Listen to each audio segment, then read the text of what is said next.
نحمده ونصلي ونسلم على رسوله الكريم أما بعد أعوذ بالله من الشيطان الرجيم بسم الله الرحمن الرحيم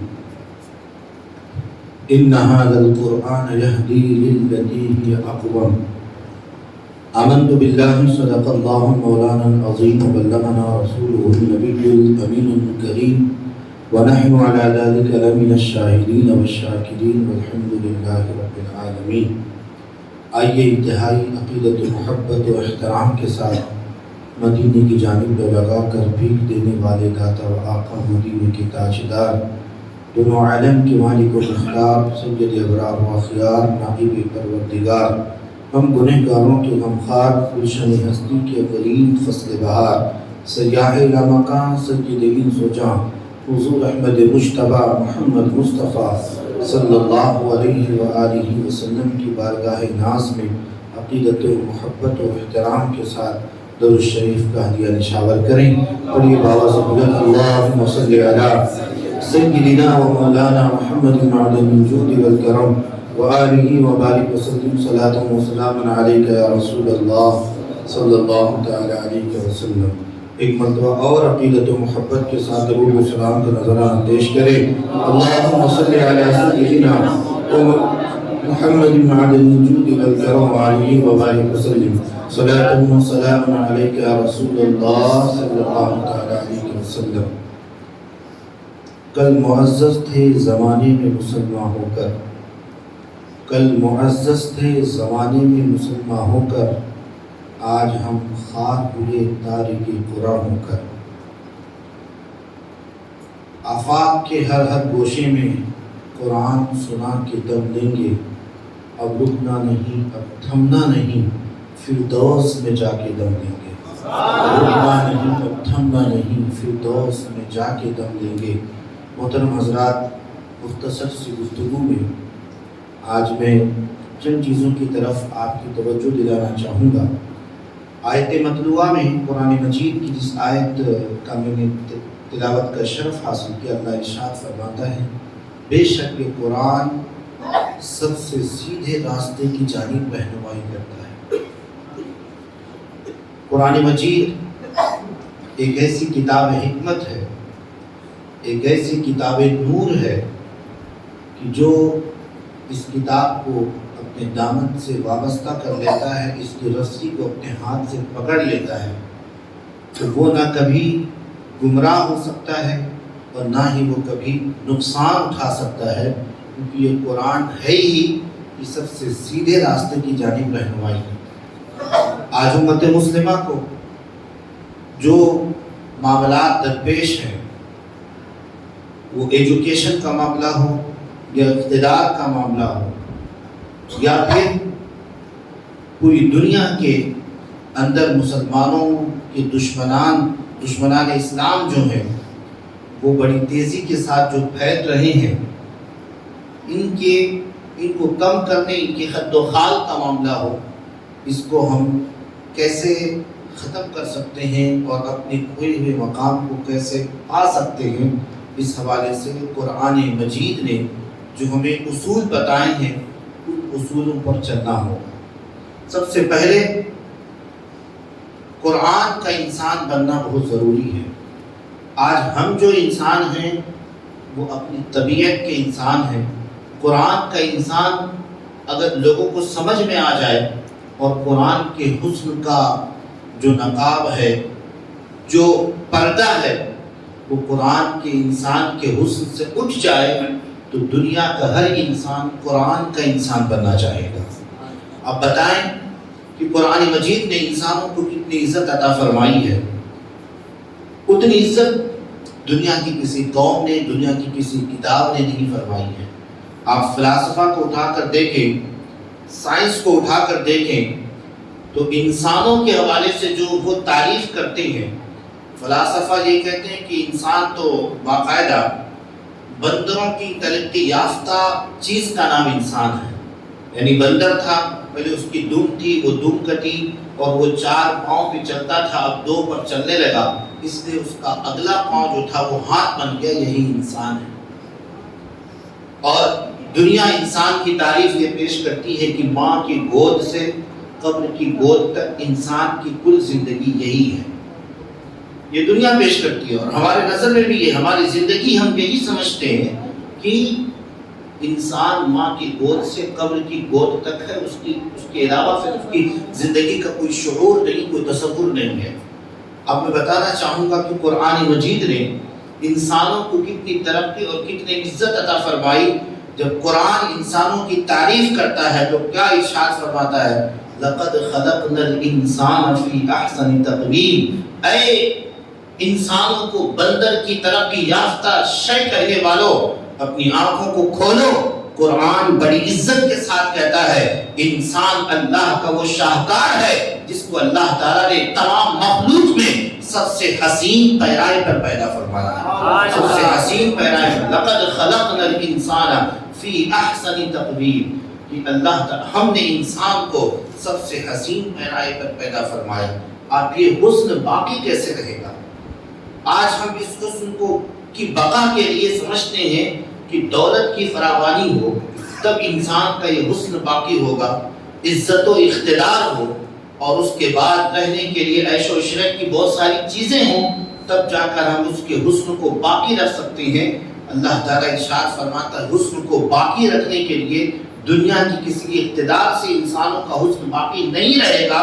آگے آیت میں اللہ ارشاد فرماتا ہے ثم رددناه اسفل سافلین الا الذين آمنوا وعملوا الصالحات، پھر فرمایا بہترین پیرائے پر تو ہم نے اسے پیدا کیا مگر پھر نیچے کی طرف پھیر دیا، مگر وہ جو ایمان لائے اور عمل صالح کرے ان کا حسن قیامت تک باقی رہتا رہے گا۔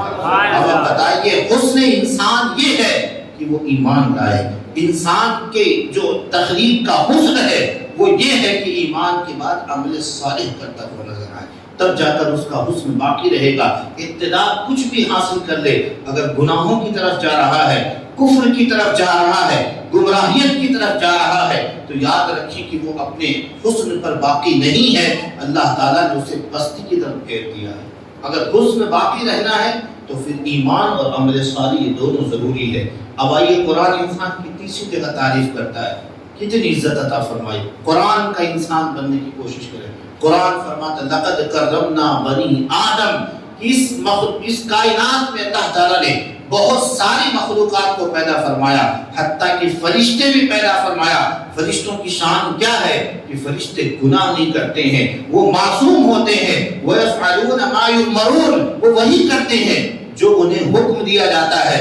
مگر فرشتوں سے پرے جا کر اللہ تعالیٰ نے انسانوں کو اتنی عزت عطا فرمائی، فرمایا اس کائنات میں اللہ تعالیٰ نے جتنی چیزیں پیدا فرمائی ہیں، تمام مخلوقات میں اگر کسی کے سر پر عزت اور رسپیکٹ کا تاج کسی کے سر پر رکھا ہے تو وہ حضرت انسان ہے۔ لقد کرمنا بنی آدم، حیرت تو یہ ہوتی ہے کہ اور آگے جب آپ پڑھیں گے اللہ ارشاد فرماتا ہے وَإِذْ قَالَ رَبُّكَ لِلْمَلَائِكَةِ إِنِّي جَاعِلٌ فِي الْأَرْضِ خَلِيفَةً، کہ جب اللہ تعالیٰ نے فرشتوں سے کہا کہ میں زمین پر اپنا خلیفہ بنانے والا ہوں، اپنا نائب بنانے والا ہوں، اس کے بعد جب حضرت آدم کی تخلیق ہو جاتی ہے، میں نے پہلے کہا فرشتے وہ ہیں جو معصوم ہوتے ہیں، ان سے گناہ نہیں ہو سکتا، ہم وہ ہیں جو ہم سے گناہ بھی ہو سکتا ہے، اللہ کی نافرمانی بھی کر دیتے ہیں، مگر اللہ نے ہمیں عزت کتنی عطا فرمائی، کتنی عزت عطا فرمائی۔ حضرت آدم علیہ السلام کا جو ہے مٹی کا پتلا تیار ہے، اللہ تعالیٰ نے اپنے روح اس میں ڈالی، اس کے بعد فرشتوں سے کہا اے فرشتوں آدم کو سجدہ کرو۔ ہم تو وہ ہیں کہ فرشتے بھی ہمارے سامنے جھک جاتے ہیں جب انسان ہوتا ہے۔ قرآن کا انسان بننا بہت ضروری ہے۔ قرآن کا ایک نظریہ یہ ہے دنیا کے نظریے کے خلاف۔ دنیا کا نظریہ یہ ہے کہ ماں کی گود سے اور قبر کی گود تک انسان ہے، اس کے بعد اس کی زندگی ختم ہے۔ قرآن کہتا نہیں تم ماں کی گود سے نہیں، اللہ تعالیٰ کے علم سے تمہارا وجود ہے، پیدا ہونے سے پہلے تم کہیں تھے۔ اللہ تعالیٰ نے تمام روحوں کو جمع فرمایا، اس کے بعد فرمایا الست بربکم قالوا بلا، تو ظاہر سی بات ہے روحوں کو جب جمع فرمایا اور روحوں سے یہ پوچھا کہ بتاؤ کہ میں تمہارا رب نہیں ہوں، تو اس وقت تمام روحوں میں سب سے پہلے جس نے خدا کا اقرار کیا تھا وہ روح مصطفیٰ صلی اللہ علیہ وسلم، اللہ عز و جل کے حبیب نبی کونین صلی اللہ علیہ وسلم کی روح نے جو ہے اقرار کیا تھا، قالوا بلا، کیوں نہیں، اے خدا تو ہمارا رب ہے۔ اور ایک لطیف بات مفسرین نے لکھی ہے کہ جو حضرت آدم علیہ السلام کو سجدہ کیا گیا وہ دراصل حضرت آدم علیہ السلام کو نہیں، ان کی پیشانی میں مصطفیٰ کا نور تھا، فرشتوں نے اسی کو سجدہ کیا تھا، ان کی پیشانی میں مصطفیٰ کا نور تھا۔ اب آپ دیکھیں قرآن انسانوں کا جو ہے کہاں سے انسان کا سفر شروع ہوتا ہے، وہ ماں باپ کے یہاں سے نہیں شروع ہوتا، بلکہ اللہ تبارک و تعالیٰ نے عالم ارواح میں ہی تمام روحوں کو جمع فرمایا۔ اس کے بعد دیکھیے قرآن کا انسان جب بنتا ہے تو سب سے پہلے اس کو اپنی منزل کا پتہ ہوتا ہے۔ حضرت آدم علیہ السلام کہاں پیدا کیے گئے، پیدا کر کے کہاں رکھے گئے، جنت میں رکھے گئے، اور ہر چیز اپنے اصل کی طرف لوٹتی ہے، جو چیز جہاں سے آتی ہے وہ وہاں لوٹنا چاہتی ہے۔ ہم جنت سے زمین پر آئے، اس کے بعد ہماری چند سالہ زندگی ہوتی ہے۔ اب دنیا کی نظر میں یہ ہے کہ انسان انتقال کر جاتا ہے، اس کی زندگی ختم ہو جاتی ہے، مگر قرآن کا انسان ختم نہیں ہوتا، اب قرآن کے انسان کی زندگی کا اسٹارٹ ہوتا ہے، قرآن کے انسان کی زندگی کا آغاز ہوتا ہے۔ قرآن پڑھیں، اسی پر تو سب سے بڑا مسئلہ تھا جب دور اسلام کا دور اول ہے، نبی کریم صلی اللہ علیہ وسلم نے یہ بات لوگوں کے سامنے پیش کی کہ تمہیں پتا ہے ایک نہ ایک دن انسان کو مر جانا ہے، اس کے بعد پھر دوبارہ زندہ ہونا ہے اور پھر میدان محشر میں جمع ہونا ہے۔ یہ اسلام کا تصور ہے، یہ قرآن کے انسان کا تصور ہے۔ اگر آج مسلمان صرف اس کو زبان سے نہ کہے بلکہ دل سے یقین کرے تو بڑی تیزی کے ساتھ ہم گناہوں پر کنٹرول کر سکتے ہیں، کیونکہ جب کسی کو یہ پتا ہو کہ ہمیں مرنے کے بعد کہیں نہ کہیں تو جمع ہونا ہے، کہیں نہ کہیں تو عدل ہے، کہیں نہ کہیں تو انصاف ہے، تو یقین جانی اس کا ہاتھ گناہوں سے رک سکتا ہے، اس کی زبان غیبت سے رک سکتی ہے، کیونکہ ایک نہ ایک دن عدل کا ترازو قائم ہوگا۔ قرآن کے انسان کا تصور یہ ہے، یعنی قرآن جسے انسان کہتا ہے کہ مرنے کے بعد پھر ہماری کہیں منزل ہے۔ دنیا کے سارے مذاہب مرنے کے بعد کوئی منزل نہیں بتاتے ہیں، صرف اسلام ہی یہ ہے کہ سارے مذاہب سے الگ تھلگ قرآن مجید یہ نظریہ دیتا ہے کہ مرنے کے بعد دراصل تمہاری زندگی کا آغاز ہوتا ہے۔ اور سورہ مجادلہ سورۃ الحشر میں اللہ ارشاد فرماتا ہے، یا ایھا الذین آمنوا اتقوا اللہ ولتنظر نفس ما قدمت لغد، کہ اے ایمان والو اللہ سے ڈرو اور ہر نفس یہ دیکھے کہ اس نے کل کے لیے کیا بھیجا ہے۔ کل سے مراد کیا ہے؟ ہماری آنے والی زندگی نہیں، بلکہ کل سے مراد قبر ہے، کہ قبر میں قبر کے لیے، حشر کے لیے اس نے کیا بھیجا ہے۔ قرآن مجید انسانوں کا جو تصور دیتا ہے مرنے کے بعد بھی ہماری اصل زندگی کا آغاز ہوتا ہے، قبر ہے، اس کے بعد پھر قیامت ہے، سارے لوگ ساری دنیا فنا ہو جائے گی، پھر حضرت اسرافیل علیہ السلام سور پھونکیں گے، پھر ساری دنیا کا قیام ہوگا اور پھر میدان محشر میں جمع ہوں گے، وہاں اللہ کی بارگاہ میں پیشی ہوگی، جنت و دوزخ کا فیصلہ کیا جائے گا۔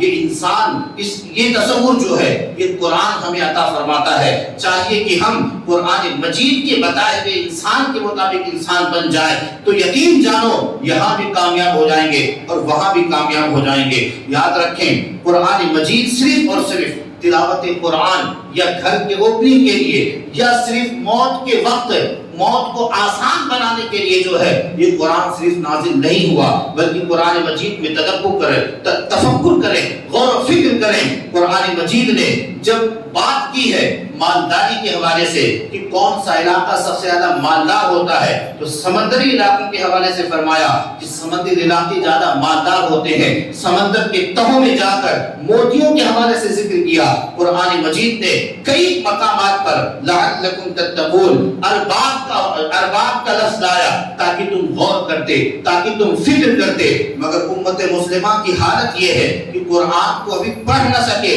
غور و فکر ہم کہاں تک کریں گے۔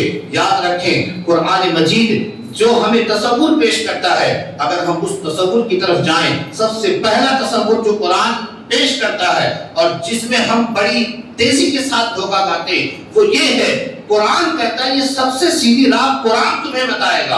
اور ہم انسانوں کے پاس سیدھا راستہ پوچھتے ہوئے پھرتے ہیں کہ ہم کامیاب کیسے ہوں گے, ہماری تجارت کیسے آگے جائے گی, ہمیں زراعت کیسے آگے جائے گی. حدیث پاک کا آپ مطالعہ کریں تو 2 چیزوں کے حوالے سے نبی کونین صلی اللہ علیہ وسلم نے فرمایا اگر تم مالداری کے اعتبار سے ترقی یافتہ ہونا چاہتے ہو تو 2 چیزیں اپنانا ہوگا, یا تو تجارت کرنا ہے یا تو زراعت کرنا ہے. تجارت بھی ہم نے چھوڑ دی, زراعت بھی ہم نے چھوڑ دی. ایک ہی چیز ہمارے سامنے موجود ہے کہ نوکری کرو. نوکری کے حوالے سے حدیث پاک کے مفہوم کے حساب سے اگر میں آپ کو بتاؤں تو آپ کو پتہ چلے گا کہ 9 حصے برکت جو ہے اللہ نے تجارت میں رکھی ہے اور 1 حصہ برکت صرف نوکری میں رکھا ہے. آج امت نوکری کی طرف جا رہی ہے. قرآن یہ کہہ رہا ہے, حدیث مصطفیٰ یہ کہہ رہی ہے کہ تجارت کی طرف آؤ, زراعت کی طرف آؤ, زمینوں کو استعمال کرو, زمینوں کے سینوں سے جو ہے اناج کو نکالو, تم خود اس کی طرف آؤ. اور صرف اناج نہیں بلکہ فرمایا اگر کسی کی موت آ رہی ہو, موت کے قریب ہو, اور اگر وہ پھر ایک درخت لگا کر انتقال کر جاتا ہے تو پھر اللہ تعالیٰ اس درخت کے لگانے پر جو ثواب عطا فرمائے گا وہ بیان نہیں کیا جا سکتا ہے. آپ بتائیں قرآن کا نظریہ بالکل قرآن کے نظریے کے خلاف ہمارا نظریہ چل رہا ہے, اور پھر ہم کہہ رہے ہیں ہمیں کامیابی نہیں ملی. کبھی ہم نے قرآن سے پوچھا کہ کامیابی کیا ہے؟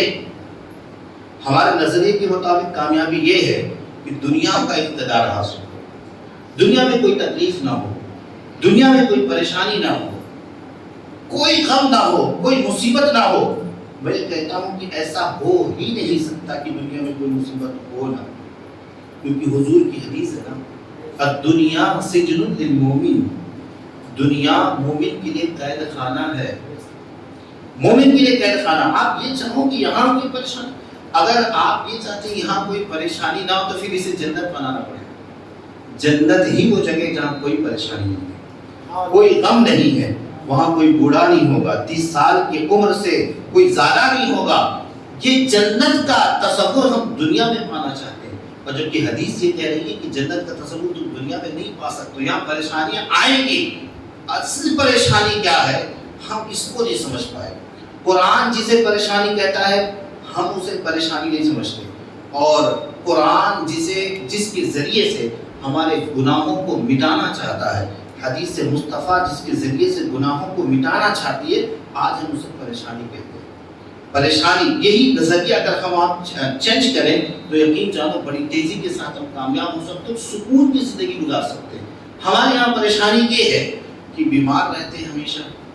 ہمارے یہاں پریشانی یہ ہے کہ بھائی مال میں برکت نہیں ہوتی. ہمارے یہاں پریشانی یہ ہے کہ بیٹی یا بیٹے کی شادی نہیں, بڑے گھرانے میں اچھا نذرانہ نہیں ملتا. ہمارے یہاں پریشانی یہ ہے کہ بیٹا فیل ہو گیا. ہمارے نظریے کے مطابق پریشانی یہ ہے کہ اتنے سارے بچے تھے ایک کو بھی نہیں پڑھا پایا. ہمارے نظریے کے مطابق پریشانی یہ ہے, مگر قرآن اسے پریشانی نہیں کہہ رہا. قرآن اسے پریشانی کہتا ہے کہ جب بندہ اللہ کے در سے دور ہو جائے, اس کے حبیب کے در سے دور ہو جائے, اور اسلام اس کے زندگی سے نکل جائے, تو پھر اس سے بڑا کوئی محروم انسان نہیں ہے, اس سے بڑا کوئی نقصان اٹھانے والا نہیں ہے. اور آج ہم اس کو پریشانی نہیں سمجھتے. بس اگر اقتدار آ گئے, دولت آ گئے تو بڑی اچھی زندگی ہے. مگر قرآن کہتا ہے کامیابی کی تعریف میں قرآن نے بیان فرمائی تو فرمایا, بلکہ ہم ایک دوسرے سے پوچھتے پھرتے ہیں یار یہ تجارت میں ترقی کیسے ہوگی, ہم کامیاب کیسے ہوں گے. ہر انسان اپنے نظریے کے مطابق بتاتا وہ نظر آئے گا آپ کو کہ آپ تجارت میں جاؤ تو آپ کو فائدہ ہے, زراعت میں جاؤ تو آپ کو فائدہ ہے, فلاں ڈگری کر لو تو فائدہ ہے, فلاں چیز کر لو تو فائدہ ہے. یہ انسان اپنے نظریے کے مطابق بتاتا ہوا جا رہا ہے. مگر کیا کبھی قرآن سے ہم نے پوچھا قرآن بتا کامیابی کہاں سے ملے گی, کامیاب کون لوگ ہیں؟ تو قرآن بابا کے دوہر ارشاد فرماتا ہے من یطع اللہ ورسولہ فقد فاز فوزا عظیما, جس نے اللہ اور اس کے رسول کی اطاعت کر دی وہ بندہ کامیاب ہو گیا. اور پھر فرماتا ہے اس کی کامیابی میں کوئی شک نہیں ہے, اس کی کامیابی میں کوئی من یطع اللہ ورسولہ فقد فاز فوزا عظیما. تاکید کے اتنے لفظ ڈال دیے گئے کہ اس کا ترجمہ اردو میں صحیح کیا ہی نہیں جا سکتا. فقد فاز فوزا عظیما، فقد بھی تاکید ہے، فوزا بھی تاکید ہے، عظیما بھی تاکید ہے. یعنی جو بندہ اللہ اس کے رسول کی اطاعت میں اپنی زندگی گزارتا ہے، گرچہ ایک ٹائم کھاتا ہے ایک ٹائم بھوکا رہتا ہے، گرچہ وہ کسی بلڈنگ میں نہیں فٹ پاتھ پر زندگی گزارتا ہے، اگر اس کی زندگی میں اللہ اس کے رسول کی اطاعت بس جائے تو قرآن کا انسان جو ہے وہ اپنے آپ کو سب سے بڑا کامیاب انسان سمجھتا ہے. قرآن یہ نظریہ دیتا ہے. میں یہ کہہ رہا ہوں اگر قرآن کا انسان بن جائیں تو پھر کوئی ٹینشن ہی نہیں. قرآن تو یہ کہتا ہے نا، اگر تمہیں اطاعت رسول مل جائے اور اطاعت خدا مل جائے تو پھر ٹینشن کیا، پھر تمہارے کامیابی میں کوئی شک نہیں ہے. اور آؤ دیکھ لیں غوث اعظم کی زندگی پاک کو دیکھ لیں، خواجہ غریب نواز کی زندگی پاک کو دیکھ لیں. کیا تھا؟ کیا کوئی دولت جمع کیے تھے؟ کوئی اقتدار تھا؟ کوئی ثروت تھی؟ خواجہ غریب نواز کی زندگی پاک کا مطالعہ کریں گے تو آپ کو حیرت ہوگی کہ جس لباس پر آپ کا وصال ہوا 40 جو ہے پیبند لگے ہوئے تھے اس وقت. 40 ہمارے کپڑوں پر ایک بھی پیبند نہیں ہوتے. پرانا ہو جاتا ہے ریٹائر کرتے ہیں اور اس کو کمانے کے لیے پانے کے لیے نہ جانے کیا کیا کرتے ہیں. مگر خواجہ غریب نواز کی زندگی کو آپ نے دیکھا، لباس کوئی اچھا نہیں تھا، گھر کوئی خاص نہیں تھا، اقتدار کوئی خاص نہیں تھا، مگر جب دنیا میں تھے، جب بھی پوری دنیا ان کی دیوانی تھی. آج دنیا میں بظاہر ہماری آنکھوں سے اوجھل ہے، آج بھی دنیا ان کے چوکھٹ پر غلام بنتی ہوئی نظر آتی ہے. یقین جانو اگر قرآن کا انسان ہم بن گئے تو پھر پوری دنیا ہمارے قدموں پر جھکنے پر مجبور ہو جائے گی. مگر قرآن کا انسان بننا ہے. قرآن کا انسان یہی ہے کہ ہم جب جو کامیابی سمجھتے ہیں دراصل وہ نقصان ہے. آپ کو بتا حضرت علی کے حوالے سے، حضرت علی کوئی بزنس نہیں کرتا، اور یہ اس سے یہ مطلب ہے آپ بزنس مت کیجیے. آج کے دور میں بہت ضروری ہے بزنس کر کے اپنی قوم کو اپنی امت کو آگے لائیں. مقصد یہ ہونا چاہیے. حضرت علی رضی اللہ تعالی عنہ کرم اللہ تعالی وجہہ الکریم بزنس نہیں کرتے تھے، مزدوری کر دیا کرتے تھے. اور اس کے بعد جب مزدوری کفایت پر ہو جاتی، 1-2 کلو کھجور کی جو مزدوری ہو جاتی تو آپ نکل جاتے. پھر ایک دن کسی یہودی نے کہا کہ اور کر لو، ابھی وقت باقی ہے. کہا بس میرے لیے کافی ہے، 1 کلو کھجور میرے لیے اور 1 کلو کھجور مدینہ کے غریب بچوں کے لیے کافی ہے. اس نے کہا اب دیکھیے حلال کمائی زندگی صرف کمانے کے لیے نہیں ہے. قرآن کا نظریہ پیش کرو، صرف کمانے کے لیے نہیں ہے. پھر اس یہودی نے حضرت علی رضی اللہ تعالیٰ کرم اللہ تعالیٰ کو ضرور کریم سے کہا حلال کما لیجیے، ابھی وقت ہے نا، اور کل کے لیے جمع کر دیجیے. آپ فرماتے ہیں یقیناً حلال ہے، اگر حلال کماؤں گا تو اس کا حساب تو دینا ہوگا، حساب تو دینا ہوگا. اور اگر حرام کماؤں گا تو پھر عذاب ہے، نہ میں عذاب سہ سکتا ہوں نہ اللہ کی بارگاہ میں حساب دے سکتا ہوں. بس میری جتنی ضرورت ہے اتنی پوری کر دیتا ہوں. لہٰذا زندگی کو یہ نہ سمجھیں کہ زندگی صرف کمانے کے لیے ہے، بلکہ زندگی کو یہ سمجھیں کہ اللہ تعالیٰ نے پیدا کیا اور کیوں پیدا کیا. کبھی قرآن سے پوچھا کیوں پیدا کیا، پیدا کرنے کا مقصد کیا ہے؟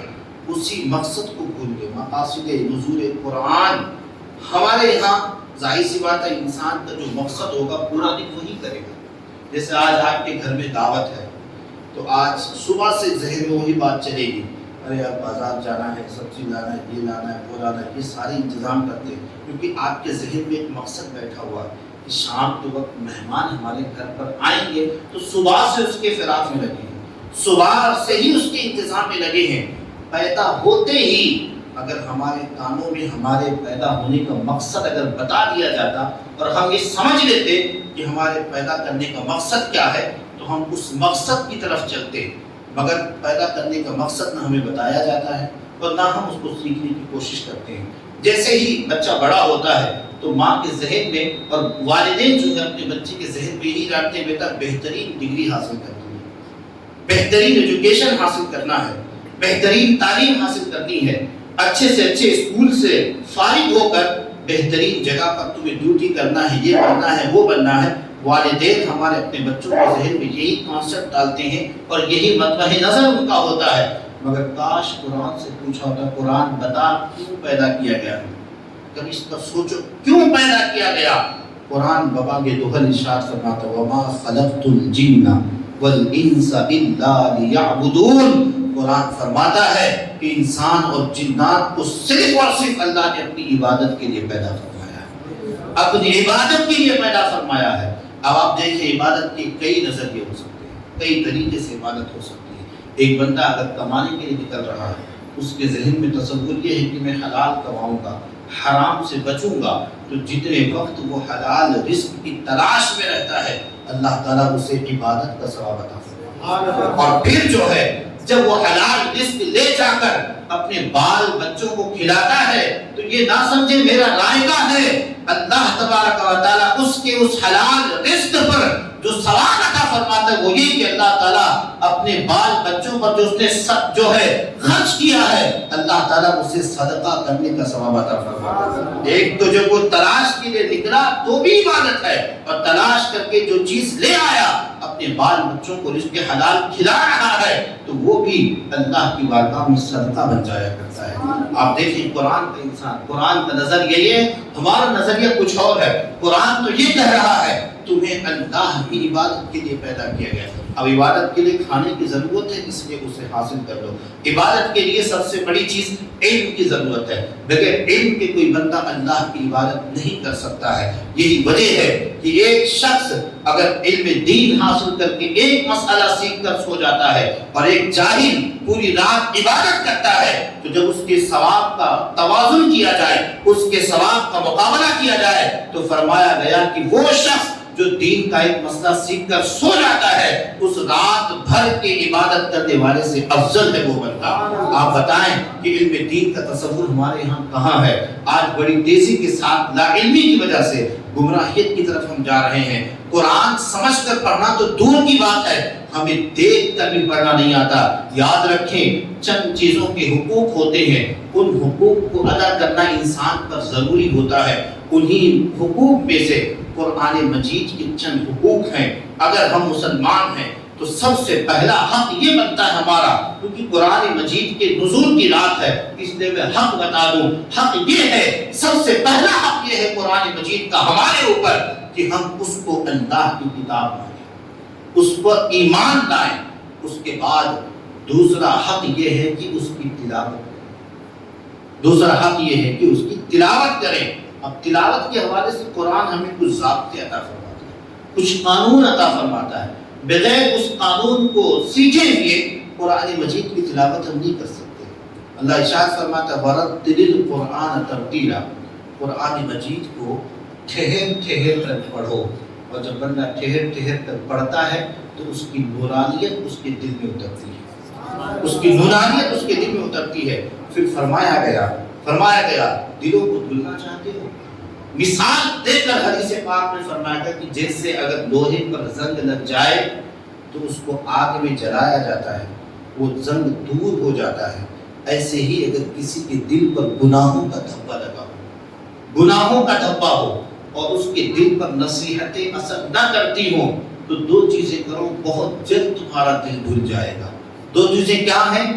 آقا دو جہاں صلی اللہ علیہ وسلم ارشاد فرماتے ہیں کہ ایک تو موت کو کثرت سے یاد کرو اور کثرت تلاوت قرآن کرو، تمہارے دل کا میل دھل جائے گا۔ یعنی اب اس دل پر اللہ کے رحمتوں کی بارشیں ہونے لگیں گی اور پھر جو باتیں بھی تم سنو گے اس پر عمل کرنے کا جذبہ پیدا ہوگا۔ آپ بتائیں قرآن مجید کی تلاوت کے حوالے سے اس امت کی کیا حالت ہے؟ بلکہ آج میں مطالعہ کر رہا تھا صحابہ کرام کی زندگیوں کا، اس میں آپ دیکھے ہوں گے کہ قرآن مجید میں 7 منزلیں ہیں، 7 منزل ہیں۔ 7 منزل کے حوالے سے میں بہت غور و فکر کرتا تھا کہ کیا ہیں اصل، یہ کیا ہیں، مگر آج یہ خزانہ مل ہی گیا، کیونکہ جس چیز کی آپ تلاش میں ہوں گے تو ضرور کہیں نہ کہیں آپ کو یہ بات پتہ چل جائے گی۔ 7 منزل یہ ہیں کہ صحابہ کرام کے دوران کے جو ہے دور میں صحابہ کرام ایک منزل کی تلاوت روزانہ کیا کرتے تھے، اور 6 دن کے اندر یہ 7 دن کے اندر پورا کے پورا قرآن ختم کر دیا کرتے تھے۔ یہ ان کی عادت کریمہ تھی۔ آپ اپنے معاشرے میں محلے میں کوئی ایک نہیں بتا سکتے، ایک انسان ایسا نہیں بتا سکتے کہ جو ان صحابہ کرام کے نقش قدم پر چلتے ہوئے 7 دن میں قرآن مجید ختم کرے۔ صحابہ کا معاملہ ہے کہ روزانہ ایک منزل پڑھا کرتے تھے، اور اس میں پھر اس بات کی طرف رہنمائی کی گئی کہ بہت سارے اولیاء کرام اس طرح تھے جو کبھی 7 دن میں قرآن ختم کرتے، ایک قرآن جو ہے 15 دن میں ختم کرتے، ایک قرآن 30 دن میں ختم کرتے، اور ایک قرآن اس طرح پڑھتے، فرماتے ہیں کہ میں 30 سال سے ایک قرآن ایسا پڑھ رہا ہوں جو ابھی تک ختم نہیں ہوا۔ اب ایک قرآن ایسا پڑھ رہا ہوں مطلب دوسرا قرآن نہیں، ایک تو تلاوت کرتے کرتے چلے جاتے، اس کے بعد دوسرا جو دوسری مرتبہ اس کو پڑھنا چاہتے تو اس کے معنی پر غور کرتے، اس کے معنی پر غور کرتے۔ ایک قرآن تو ختم ہو گیا مگر جو معنی پر غور کرتے جا رہے ہیں وہ چل رہا ہے۔ فرماتے 30 سال ہو گئے ابھی جو میں معنی پر غور کرتا ہوا قرآن پڑھا ہوں اسے مکمل نہیں کر پایا، اسے مکمل نہیں کر پایا۔ کیسے ہو؟ جس سورت کے تعلق سے حضرت علی فرماتے ہیں اگر سورہ فاتحہ کی تفسیر میں لکھنے پر آ جاؤ، سورہ فاتحہ 7 آیتیں ہیں، 7 مساری، بس ہر بچے کو یاد ہوتی ہے وہ سورت۔ حضرت علی فرماتے ہیں کہ اگر میں وہ اس کی تفسیر لکھنے پر آ جاؤں تو اتنی کتابیں ہو جائیں گی کہ 70 اونٹ سے وہ کتابیں بھر جائیں گی، اس کا بوجھ 70 اونٹ نہیں اٹھا سکتے۔ آپ بتائیے ایک اونٹ پر کتنا بوجھ ہے؟ اس کا حساب لگا کر سید اعلیٰ حضرت فرماتے ہیں کہ اگر حساب لگایا جائے تو کل 25,000 کتابیں بنتی ہیں، 25,000 کتابیں تیار ہو جائیں گی صرف سورہ فاتحہ کی تفسیر سے۔ آپ بتائیے اگر اس میں تدبر کیا جائے، غور و فکر کیا جائے تو پھر کتنے معنی نکلیں گے اور کتنا سب کچھ ہوگا۔ مگر کیا ہم نے قرآن کے ساتھ یہ کیا ہے؟ قرآن پر اگر میدان محشر میں کھڑا ہو جائے اور یہ کہے کہ اس امت نے میرے حق کو ادا نہیں کیا، ہر کوئی اپنے سینے پر ہاتھ رکھ کر اب خود سوچیں کہ اتنی عمر ہو گئی، ہم نے دنیا کی ساری زبانیں سیکھ لی، کನ್ನڑ سیکھ لیا، انگریزی سیکھ لیا، اردو سیکھ لیا، ادھر ادھر جانا سیکھ لیا، کھانا سیکھ لیا، سب کچھ سیکھ لیا، مگر کیا آپ نے قرآن میں پڑھنا سیکھا؟ کیا قرآن مجید کے معنی پر غور کرنا بھی سیکھا؟ کیا قرآن مجید نے ہم سے کیا مطالبہ کیا ہے؟ کبھی اس پر غور کیا کہ قرآن ہم سے کہنا کیا چاہتا ہے؟ نہ تو ہم نے اپنے پیدائش کا مقصد سمجھا، اور قرآن مجید جن راستوں کی طرف ہمیں ہدایت کرتا ہے ہم نے اس راستوں کی طرف کوئی غور نہیں کیا۔ کل میدان محشر میں ضرور قرآن ہم سے اس پر سوال کرے گا کہ ہمارے حق کو ادا نہیں کیا۔ پہلا حق ادا کرتی ہے، زبان سے کہنا چاہیے اللہ کی کتاب ہے، ایمان لے آئے، مگر اس کے بعد بھی ہماری ذمہ داری بنتی ہے کہ اس کو ہم تجوید کے ساتھ پڑھنا سیکھیں، اس کے معنی پر غور کریں اور اس پر عمل کرنے کی کوشش کریں۔ یہی وہ قرآن ہے کہ جس قرآن پر جب لوگوں نے عمل کیا تو تعداد میں وہ کم ہی تھے مگر وہ چند دنوں کے اندر پوری دنیا پر چھا گئے۔ وہ صحابہ کرام کی ذات ہے، اولیاء کرام کی ذات ہے۔ ظاہر سی بات ہے وہ بھی تجارت کرتے تھے، ہم بھی تجارت کرتے ہیں، مگر تجارت ہم اپنی مرضی کے مطابق کرتے ہیں۔ صحابہ کرام جب تجارت کرتے تو اپنی مرضی نہیں، قرآن کیا کہتا ہے، صاحب قرآن کیا کہتے ہیں، اس کو پیش نظر رکھتے ہوئے بھی تجارت کیا کرتے تھے۔ حالات یہ تھے کہ مسلمانوں کا نام سنتے لوگ اپنے مال یوں ہی دے دیا کرتے تھے اور یہ کہتے تھے یہ مسلمان ہے، یہ حضور کا چاہنے والا ہے، کبھی یہ دھوکہ نہیں دے گا۔ مگر آج ہمارا نام اتنا خراب ہے کہ مسلمان کا نام سنتے ہی اگر کوئی دینے والا ہو تو بھی دینے سے رک جاتا ہے کہ ہم نے وعدہ وفا نہیں کیا۔ ہمارے ساتھ یہ ہے کہ اگر آپ کسی سے وعدہ کرتے تو وہ بیٹھا رہ جائے، اگر وہ دوبارہ نہ مانگے تو ہم دیں گے بھی نہیں۔ اگر حضور سے عشق ہے تو صرف جھوم جھوم کر سلام پڑھنے اور جھوم جھوم کر نعت پڑھنے سے عشق رسول ظاہر نہیں ہوتا، بلکہ اپنے دلوں میں اور اپنے زندگی کے اندر، اپنے کردار کے اندر نبی کونین صلی اللہ علیہ وسلم کے اخلاق بھی لانے ہوں گے، حضور علیہ السلام کی سیرت کو بھی اپنانا ہوگا، نبی کونین صلی اللہ علیہ وسلم کہ جو بھی فرامین ہیں اس پر عمل کرنے کی کوشش کرنی ہوگی۔ یہ وہ قرآن ہے کہ جس کے حوالے سے میں بتاؤں اتنی بڑی فضیلت اس کی ہے کہ پچھلے دور میں جتنے نبی آئے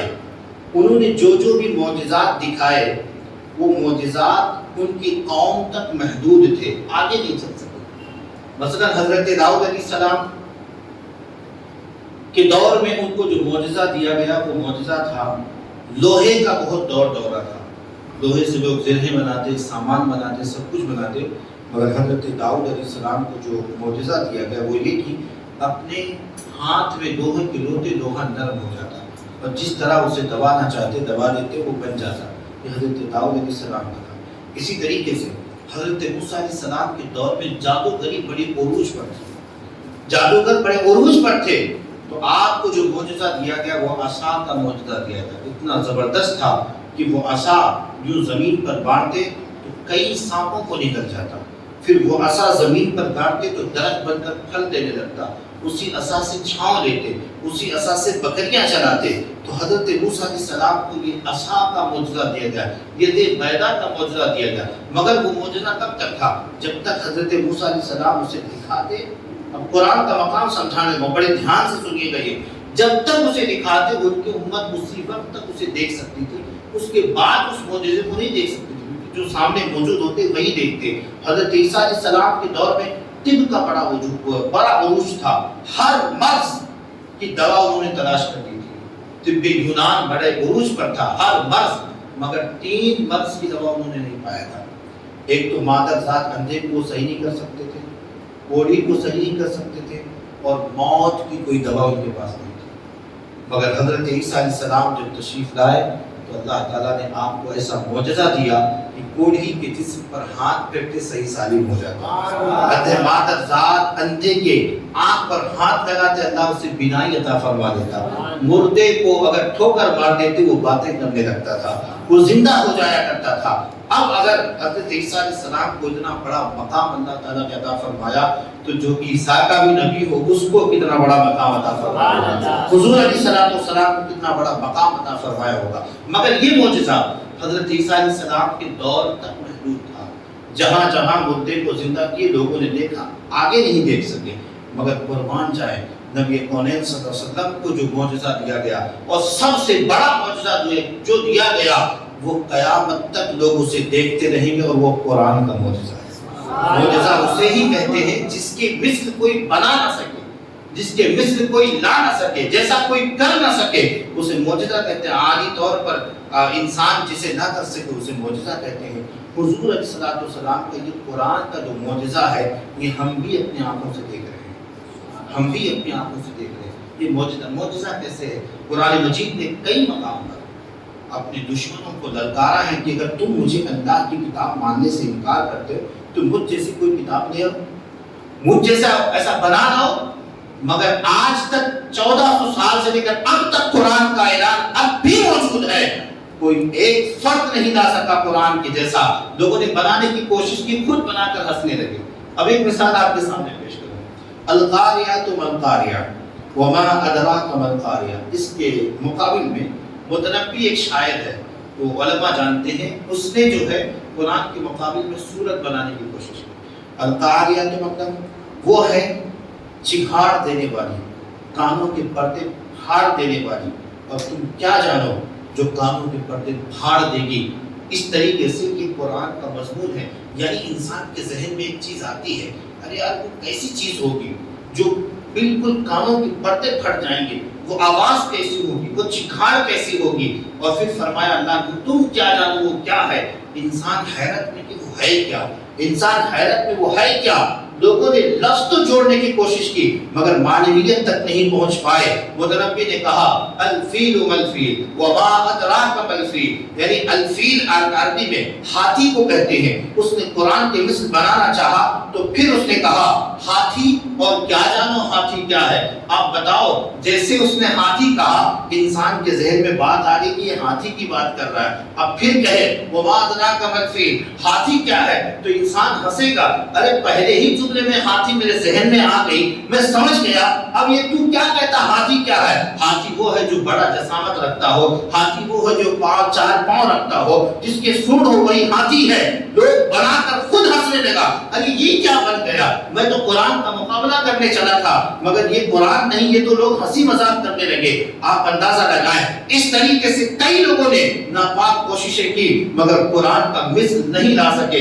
1-2 مثالیں اور میں آپ کے سامنے پیش کروں۔ قرآن مجید میں یہ وبا کی دہل 1400 سال سے پہلے اب تک یہ اعلان کر رہا ہے کہ یہود یہ موت کی تمنا نہیں کر سکتے، وَلَن يَتَمَنَّوْا، وہ موت کی تمنا کر ہی نہیں سکتے جو یہودی ہیں۔ قرآن نے 1400 سال پہلے کہا تھا، آج بھی اس کا اعلان ہے۔ اب کوئی یہودی آ کر کہہ دے کہ دیکھو میں موت کی تمنا کر رہا ہوں، قرآن آپ کا جھوٹا ہو گیا۔ مگر قربان جائیں 1400 سال سے لے کر اب تک کوئی ایک یہودی بھی موت کی تمنا نہیں کیا ہے، ایک یہودی بھی اس طریقے سے موت کی تمنا نہیں کر سکا ہے، کیونکہ قرآن کا یہ فیصلہ ہے۔ ایسی معنویت ہے کہ یہ قرآن ایک دور کے لیے نہیں، قیامت تک کے انسانوں کے لیے ہدایت کے لیے نازل ہوا ہے۔ جو قرآن کا فیصلہ ہو گیا ہو گیا، لہٰذا اس پر آپ گٹی باندھ لیں کہ کامیابی اقتدار، دولت اور جو ہے عیش و عشرت کی چیزیں جمع کرنے سے نہیں ملتا۔ اب اگر کامیابی ملتی ہے تو قرآن کا فارمولہ ہے، من یطع اللہ ورسولہ فقد فاز فوزا عظیما، جس نے اللہ اس کے رسول کی اطاعت کر دی وہ بندہ کامیاب ہو گیا۔ قرآن کے نظریے کو سمجھنا بہت ضروری ہے۔ آج ہم اپنا نظریہ، انگریزوں کا نظریہ لے کر اپنی زندگی گزارنے کی کوشش کرتے ہیں، مگر اولیاء کرام نے قرآن کا نظریہ لیا تھا، اولیاء کرام نے حدیث مصطفیٰ کا نظریہ لیا تھا، تو یہاں بھی وہ کامیاب تھے اور دنیا سے جانے کے بعد بھی وہ کامیاب ہیں۔ لہذا قرآن مجید کو ایک عہد کر کے اٹھیں کہ قرآن مجید کو پڑھنا ہے، اسے سمجھنا ہے، اپنی نسلوں تک قرآن کے اس پیغام کو آگے لے کر چلنا ہے۔ بس انہی جملوں پر میں اپنی گفتگو ختم کر رہا ہوں۔ اسی کے تعلق سے انشاءاللہ تعالیٰ کل جمعۃ المبارکہ میں کچھ چیزیں بیان ہوگی۔ میں گفتگو اس لیے جلدی ختم کر رہا ہوں کہ آج شب قدر بھی ہے، 27 شب ہے، امام اعظم رحمۃ اللہ تعالیٰ علیہ کے نزدیک شب قدر ہو سکتی ہے، لہذا آپ تنہا وضو وغیرہ کر کے 2-4 رکعت اپنی قضائے عمری پڑھیں، استغفار کریں، اور آج کی جو دعا ہے خاص طور پر اسے ہزاروں کی تعداد میں پڑھیں، اور پھر اللہ تعالیٰ سے اپنے گناہوں کی معافی چاہیں، مغفرت چاہیں۔ یہ بڑا ہی حسین لمحہ ہوتا ہے، اس لیے اس کے لیے بھی آپ تھوڑا وقت نکالیں کہ تنہائیوں میں اپنے گناہوں کو یاد کر کے توبہ کریں۔ آج جو دعا کرنی وہ یہ ہے، اللہم انک عفو تحب العفو فاعف عنا یا کریم۔ یہی کرنا، اللہم انک عفو، اے اللہ تو معافی کو پسند فرماتا ہے اور ہم تجھ سے معافی چاہتے ہیں، تو اے کریم ہمیں معاف فرما دے۔ یہی جملہ آپ بار بار ہزاروں کی تعداد میں درود شریف پڑھ رہے ہیں، اور اس کے بعد پھر جو ہے ذکر و اذکار کر کے دعا مانگیں، امت مسلمہ کے لیے دعا مانگیں، ایمان کی سلامتی کے حوالے سے دعا مانگیں۔ اللہ تعالی ہم تمام کو کہنے سننے سے اللہ کی توفیق عطا فرمائے۔ استغفر اللہ ربی من کل ذنب واتوب الیہ وما علینا الا البلاغ المبین۔ السلام علیکم ورحمۃ اللہ وبرکاتہ۔ صلاۃ و سلام کے لیے کھڑے ہو جائیں۔